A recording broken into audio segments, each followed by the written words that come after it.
नमस्ते दोस्तों, आप सभी लोग जानते हैं कि 3 अक्टूबर 2025 यानी शुक्रवार को पड़ रही है आश्विन माह की पापांकुशा एकादशी व्रत दिन। और दोस्तों, ये वो तिथि है जो आश्विन माह में पड़ने वाली सबसे बड़ी, क्योंकि ये शुक्रवार के दिन पड़ने वाली है, शुक्रवार को पड़ रही है और इसका बहुत ही बड़ा और विशेष महत्व होता है।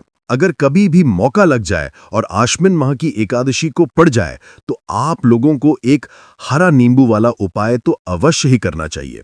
इन दोनों का संयोग बहुत ही कम आता है। इसी के साथ में जी ने अपनी पुराण कथा में बताया है कि इस दिन आपको एक ऐसा उपाय करना चाहिए जो शत्रु नाशक है, एक ऐसा उपाय जो सीधे सामने वाले शत्रु के नाम से किया जाता है। और दोस्तों, अगर किसी कारणवश लेट भी हो जाओ, थोड़ी देर भी हो जाए, तो 10 से 11 बजे तक भी आप उपाय कर सकते हैं लेना, पर 12 बजे से ज्यादा देरी ना हो। ठीक है, इस बात का ध्यान रखना। उसके बाद में दोस्तों, अगर शाम के समय प्रदोष काल की बात करें, प्रदोष काल का जो समय होता है वो शाम के 6 से लेकर 7 बजे के बीच का जो समय होता है, ये समय प्रदोष काल का समय होता है। तो आप इस उपाय को 7 या 8 बजे के बीच में भी कर सकते हो। मतलब शाम के 6 बजे से लेकर रात 8 बजे के बीच में आप कभी भी इस वाले उपाय को कर सकते हो। इसमें कोई भी दिक्कत वाली बात नहीं। तो चलिए बात कर लेते हैं उपाय की। उपाय किस तरह से आपको करना है। तो देखिए, सबसे पहले तो आपको इसमें हरा नींबू लेना है। ठीक है ना। अब ये उपाय गुप्त शत्रु से के लिए भी है और उस दुश्मन के लिए भी है जो सामने से आप पर वार कर रहा है, आपको किसी भी तरह की धमकी दे रहा है, कोई नुकसान आपका कर रहा है।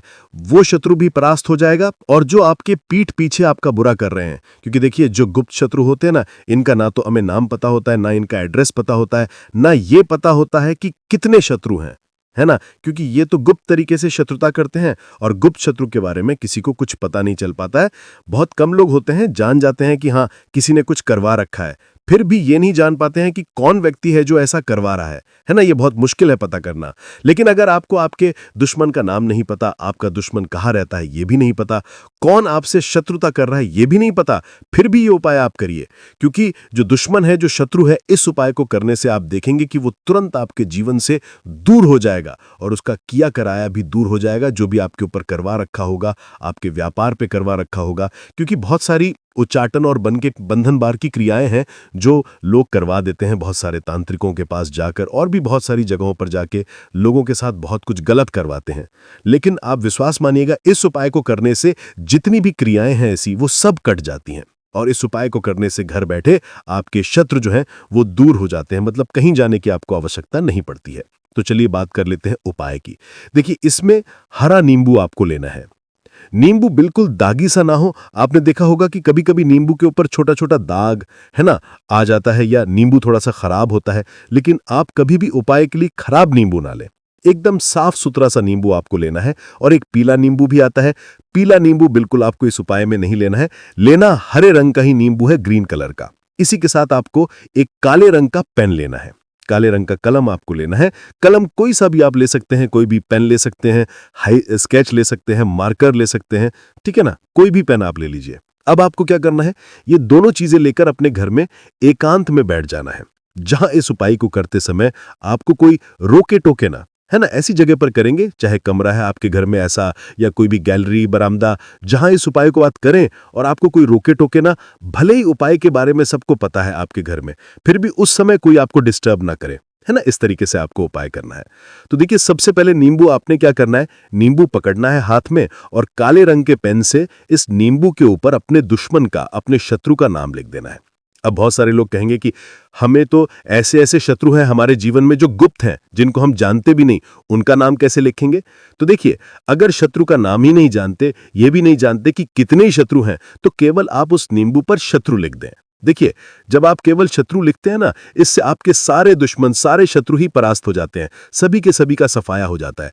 तो नींबू के ऊपर केवल शत्रु लिखेंगे और फिर इसे आपको काले रंग के कपड़े में रख देना है। शत्रु लिखने के बाद या शत्रु का नाम लिखने के बाद काले कपड़े में रख देना है और 3 बार आपको बोलना है, मेरा शत्रु परास्त हो, मेरा शत्रु परास्त हो, मेरा शत्रु परास्त हो। इसके बाद आपको क्या करना है, काले कपड़े में इस नींबू को रख के इसे बांध लेंगे और तालू पोटली टाइप के बना लेंगे। और जहां कहीं भी आपको थोड़ी सी मिट्टी दिख जाए आपके घर के बाहर, कहीं भी आपको लगे कि हाँ, यहां कच्ची मिट्टी है, यहां खुदाई हो सकती है, वहां छोटा सा गड्ढा कर लें। घर से कोई चीज लेकर जाएं और उस गड्ढे में इस नींबू को आपको रख देना है और मिट्टी अच्छे से ढक देंगे कि नींबू बिल्कुल दिखे ना। ये उपाय शाम के समय का है, मतलब जब सूरज छिप जाता है उसके बाद कभी भी आपको ये उपाय करना है। सूरज की रोशनी में ये उपाय आपको नहीं करना है। ये उपाय करिए और जब आप इस नींबू को पूरा ढक देंगे, अपने घर चले आइए और कुछ भी आपको नहीं करना है, पीछे पलट कर नहीं देखना है। घर आके हाथ पैर धो लेंगे और 1000 शत्रु हों, लाखों करोड़ हों, बिल्कुल उनका सफाया हो जाएगा। उन्होंने जो क्रियाएं आपके ऊपर करवा रखी हैं, तांत्रिक क्रियाएं या कोई भी जादू टोना, सभी कुछ दूर होता है इस उपाय को करने से।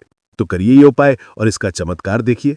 सिर्फ और सिर्फ आपको इस उपाय को एक बार ही करना है और एक बार ही उपाय करने में शत्रु का पूरी तरह सफाया हो जाएगा, सारे शत्रु का पूरी तरह सफाया हो जाएगा, या कह लीजिए कि परास्त हो जाएंगे। सारे दुश्मन आपके सामने नतमस्तक हो जाएंगे, आपके सामने हाथ जोड़ के माफी मांगने को मजबूर हो जाएंगे, मतलब आपका कुछ नहीं बिगाड़ेंगे।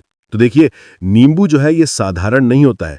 नींबू के अंदर ऐसी ऐसी शक्तियां पाई जाती हैं जो आपके दुश्मन को, आपके शत्रु को जड़ से खत्म कर सकती है।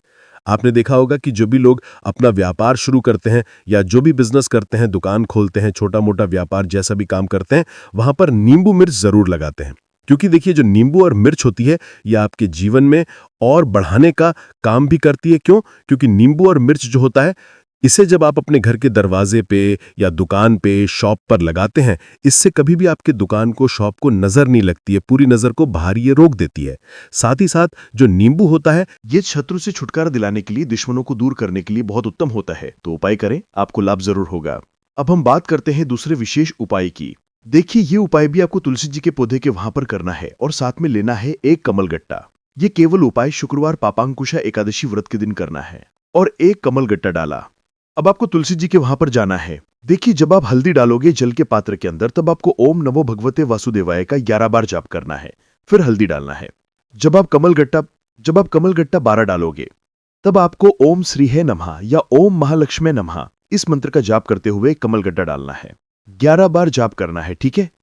कमलगट्टा और हल्दी दोनों होना चाहिए।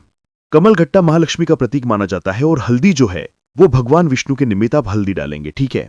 इस जल को आपको तुलसी जी की जड़ में अर्पित करना है ओम नमो भगवते वासुदेवाय का जाप कर रहे हुए। बस इतना सा उपाय करना। धन संबंधित कोई भी परेशानियां हैं वो सब दूर हो, इसे आपको प्रार्थना करनी है। कर्ज से जुड़ी कोई परेशानी हो तो ऐसी प्रार्थना करनी है कि ये दूर हो जाए। ऐसी कामना करते हुए ये दूसरा प्यारा सा उपाय आपको करना है। तो देखो, ये हो गया दूसरा उपाय जो कि आप सुबह से लेकर के शाम तक कर सकते हैं। शुक्रवार पापांकुशा एकादशी व्रत के दिन सिर्फ एक बार ही करना है। अब जो कमलगट्टे हैं, कमलगट्टे को आपको वहीं पर तुलसी जी के वहां पर रखे रहने देना है, आपको उठाना नहीं है। चाहे तो आप तुलसी जी की वहां पर गांठ दें, ठीक है, तो भी चलेगा। तो इस प्रकार से आपको ये सुंदर सा उपाय करना है। अगर आपको जानकारी अच्छी लगी हो तो वीडियो लाइक करिएगा। मिलते हैं फिर एक नए वीडियो के साथ।